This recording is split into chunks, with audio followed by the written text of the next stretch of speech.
Di antara kekeliruan di dalam duduk tasyahud adalah saat membaca sholawat ditambah sayyidina.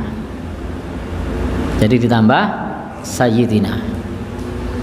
Ini satu kekeliruan karena ibadah itu pada asalnya adalah ittiba, mengikuti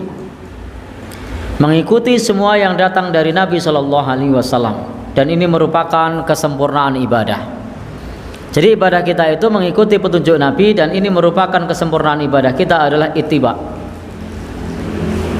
Memang betul Nabi adalah sayyid atau penghulu kita, Nabi adalah imam kita, Nabi adalah teladan kita, Nabi adalah guru kita. Tapi kita beribadah kepada Allah dengan mengikuti ajaran yang dibawa oleh Nabi dengan sebaik-baiknya. Tidak perlu ditambah dengan lafaz sayyid atau penghulu atau guru atau imam atau teladan atau yang lainnya. Cukup kita baca salawat sebagaimana yang beliau Sallallahu Alaihi Wasallam ajarkan kepada kita tanpa tambahan sayyidina. Lalu banyak orang menyebut kalau tidak pakai sayyidina berarti tidak sopan, nyebut nama Nabi kok langsung namanya. Jadi banyak orang yang khawatir menyebut nama Nabi kok langsung namanya. Masa Allahumma sholli ala Muhammad kaya rotonggone. Tambahlah Allahumma sholli ala sayyidina biar sopan misalnya. Maka ungkapan ini seolah-olah logis, seolah-olah benar. Tapi sebenarnya ini tidak logis dan tidak benar. Kenapa tidak logis dan tidak benar? Karena kita ibadah itu mengikuti tuntunan Nabi. Kita mengikuti tuntunan Nabi, dan Nabi tidak mengajarkan nambahi itu. Memang betul kata mereka, tidak itu tuntunan Nabi begitu. Tapi kan dalil itu selain dalil nakli ada dalil akli, pakai akal. Pakai dong akalmu. Sama Pak D-nya saja tidak berani nyebut namanya, sama Pak Guru aja tidak berani nyebut namanya, masa ini sama Nabi langsung sebut namanya? Berarti tidak sopan. Ungkapan ini juga tidak konsisten, karena ketika mengucap dua kalimat syahadat juga nyebut nama Nabi, tapi tidak ditambah sayyidina. Monggo kita mengucap syahadat, apakah syahadatnya asyhadu alla ilaha illallah wa asyhadu anna sayyidana begitu? Tidak. Berarti ucapan tadi tidak konsisten. Katanya tidak sopan kalau tidak pakai sayyidina. Lah kok syahadatnya tidak pakai? Padahal syahadat itu adalah rukun Islam yang paling agung, yang pertama. Jadi adalah rukun Islam yang paling agung, yang paling pertama, yang paling utama, malah dilanggar. Berarti tidak konsisten. Kalau konsisten mestinya syahadat juga pakai sayyidina. Lalu mereka bilang, oh untuk syahadat enggak, kalau untuk yang lain enggak apa-apa. Baik, berarti kalau adzan pakai sayyidina juga.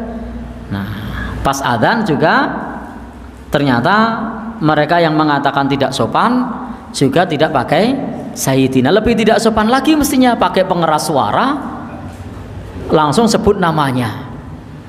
Nyatanya mereka pakai pengeras suara, sebut namanya, tidak pakai sayyidina. Andai pakai logika yang sama, berarti sama dengan manggil Pak D-nya pakai pengeras suara tanpa kata Pak D.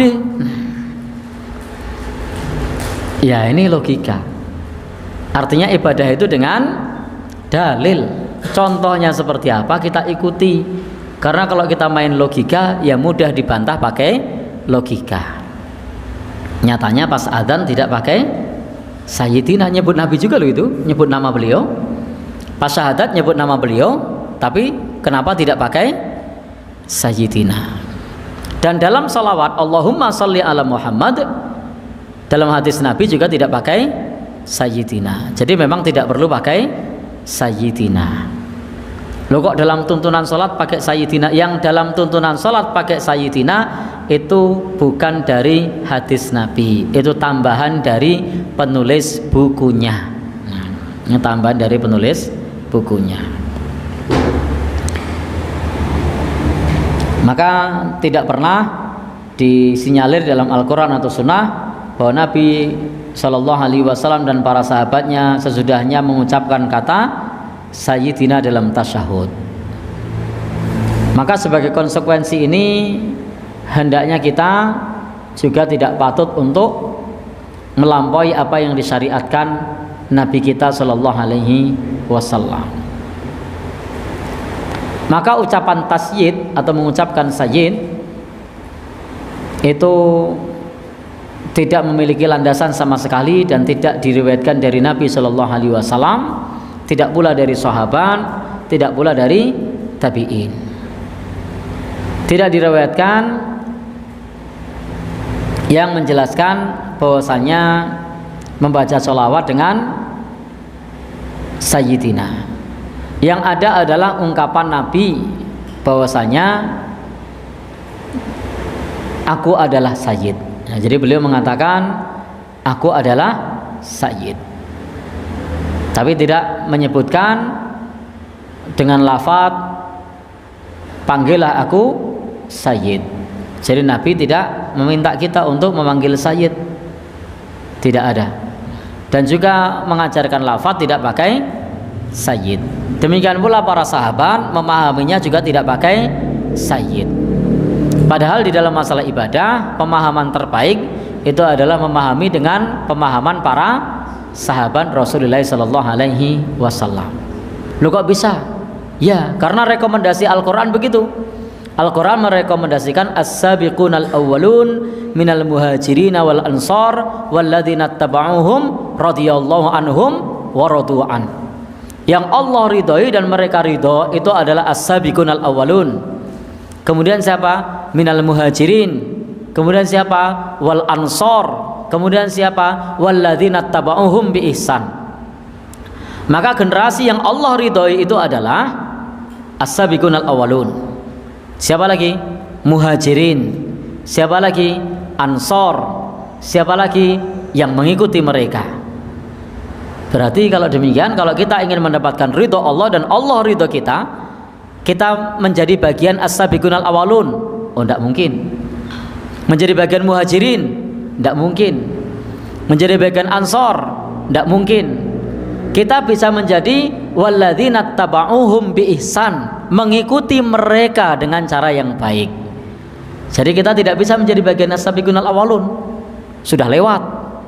Tidak bisa menjadi bagian muhajirin, sudah lewat. Tidak bisa menjadi bagian ansor, sudah lewat.